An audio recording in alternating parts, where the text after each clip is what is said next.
Приветствую всех на канале Реальный Харьков. Темой сегодняшнего видео будут как изменение климата влияет на озеленение Харькова, на городские парки, деревья и почему в Харькове до сих пор косят газоны под ноль. Изменение климата повлияет на то, какие деревья будут расти в Харькове. Привычных нам лип и кленов будет становиться все меньше. Молодые деревца не приживаются из-за засухи. Им на смену должны прийти более выносливые растения. В центре города массово гибнут липы и клены. Уже этим летом с улицы Сумской убрали 60 усохших деревьев. Такая ситуация сложилась не только в центральной части города. Работники Харьков-Зеленстроя признаются, что засохших деревьев много и в других районах. Причин может быть несколько. Одна из них – повреждение корневой системы во время ремонтных работ на подземных коммуникациях разных коммунальных предприятий, например, водоканала или тепловых сетей. Но ремонтные работы велись далеко не на всех участках с засохшими деревьями. Поэтому вполне вероятно, что саженцы растений просто не успели как следует укорениться из-за изменения климата. К примеру, прошлое лето на Харьковщине было рекордно засушливым. Это повлияло даже на посевы зерновых. Уровень урожайности упал вдвое. Страдают и городские растения, в частности деревья. Сейчас надо делать ставку на более засухоустойчивые деревья, потому что Харьков меняет климат. Вокруг города климат более влажный, а в центре есть асфальт, бетон, растительности становится меньше. К тому же ее выкашивают. С каждым годом воздух становится более сухим. А в сухом воздухе не все деревья могут расти. Если повезет с влажным годом, может клен или липа укореняться, но надежды на это немного. Рассказал ресурсу Харьков Today Юрий Бенгус, эксперт по ботанике и преподаватель биологии в Харьковском национальном педагогическом университете имени Сковороды. По его словам, старым липам и кленам, посаженным в Харькове много лет назад, засуха не угрожает. Ведь у них развитая корневая система. Особенно хорошо такие деревья чувствуют себя тогда, когда растут среди парка, а не в одиночку. Но в будущем следует обращать внимание на другие породы, более устойчивые к сухому воздуху. Это клен полевой, клен татарский, виды вязов и рябина, которые можно сажать на улицах, где мало места. А вот для просторных мест на площадях, бульварах и проспектах и в парках Харькова Юрий Бенгус советует выбирать долгожителя – обычный дуб. Если мы хотим играть в долгую, то надо делать ставку на наши дубы. Это будет озеленение на сотни лет. Дуб обычный выдерживает даже засушливый климат юга Украины. Есть огромные дубы в Херсонской и Николаевской областях, утверждает биолог. Для быстрого результата лучше всего подходят тополя, потому что уже через 2 года из небольшого саженца можно получить взрослое дерево с пышной кроной. В свое время они были очень популярны в Харькове. В 1970-1980-х годах в городе стремительно росли новые жилые массивы. Озеленители засаживали пустыри вблизи новых кварталов именно тополями, чтобы быстро получить зеленые зоны. Но это дерево имеет свои недостатки. Слабые стволы, ломающиеся из-за сильных порывов ветра, и раздражающий харьковчан пух. Юрий Бенгус советует коммунальщикам обратить внимание на тополь пирамидальный и тополь берлинский. Эти сорта имеют красивую крону и не дают пуха. Еще одно очень распространенное в Харькове дерево – каштан – тоже имеет немало проблем в последние годы. И даже не из-за засухи, а из-за вредителя, питающегося каштановыми листьями. Вы, наверное, замечали, как листья наших любимых каштанов уже в середине лета становятся бурыми и опадают.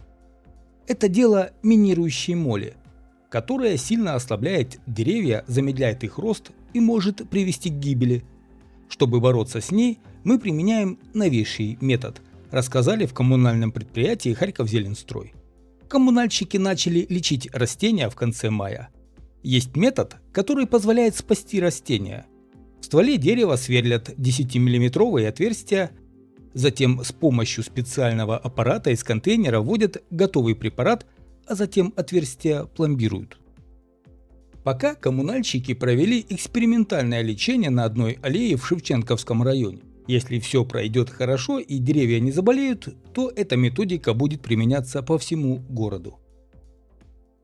Друзья, пользуясь случаем, я рекомендую вам подписаться на мой второй YouTube канал Моторный Лайф. На канале вы увидите также видео про наш любимый Харьков, про другие города Украины и разные интересные авторские видеоматериалы. Ссылку на канал я оставлю в описании к видео, которое вы сейчас смотрите. Сезон газонокосилок в Харькове в этом году начался раньше, чем обычно. Траву на придомовых территориях и в микрорайонах коммунальщики начали косить с середины апреля. Экологи и биологи давно бьют тревогу. Такая система ухода за газонами буквально уничтожает растительность в городе. Но пока что призывы грамотно организовать уход за газонами не поддерживают ни коммунальщики, ни местные жители. Клевер, тысячелистник, васильки, маки, люцерна – все эти цветущие и душистые травы могли бы расти в Харькове на придомовых газонах. Вместо этого там одуванчики и амброзия. Ситуацию мог бы изменить более взвешенный подход к уходу за газонами, но для этого нет ни квалифицированных кадров, ни политической воли. В мае на большинстве обычных газонов в микрорайонах еще зелено, несмотря на то, что коммунальщики уже успели покосить их не по одному разу. В последнее время в городе среди других диких растений господствуют одуванчики. Это растение низкое, поэтому кошение ему не очень вредит. И из корня быстро отрастают новые листья. Но даже весной уже встречаются газоны совсем пожелтевшие. Эти территории очень трудно будет восстановить. Лужайку вот на этом снимке харьковский биолог Юрий Бенгус сфотографировал на Алексеевке, как яркий пример того, к чему приводит слишком частое кошение. Многолетние высокие травы, которые когда-то росли на этом газоне, давно исчезли. Они не успевают дать семена до первых покосов. Зато это делают эфемеры – небольшие растения, полный жизненный цикл которых завершается за несколько недель или месяцев, а также эфемероиды, у которых также быстро происходит отмирание надземной части, а корни сохраняются. А дальше они просто хранятся в таком виде, пока их не укроет снег. Они успевают отцвести и сделать семена раньше. И когда в апреле косари приходят, то эфемеры уже свою сделали. Семена из них высыпались. До 1 мая эти растения уже засыхают, а многолетние травянистые растения, которые могли зеленеть, скосили. В результате эти эфемеры побеждают, и это выглядит ужасно. Весь газон усеян засохшими эфемерами. На сухих растениях-эфемерах не могут пастись бабочки и пчелы. Не живут на них и муравьи, что значительно вредит биоразнообразию. Там же, где сухого газона нет, в августе будет цвести амброзия, вредное растение, очень устойчивое к кошению и вызывающее у людей сильную аллергию. Для того, чтобы научить работников коммунальных предприятий, которые занимаются уходом за газонами, отличать полезные травы от вредных, нужно время и достаточное количество этих работников. Но сейчас на всех коммунальных предприятиях города дефицит кадров. Поэтому люди предпочитают просто делать свою работу быстрее, скашивая все подряд. С другой стороны, в Харькове нет запроса на разнотравье среди населения. Сами косари в неофициальных разговорах говорят, что жители микрорайонов часто сами звонят в свой участок жилкомсервиса и на другие коммунальные предприятия и просят покосить сорняки под домом. В городском совете Киева жители неоднократно регистрировали петицию о запрете на покос газонов, пока мэрия ни разу не поддержала, хотя обращения и набирали нужное количество голосов.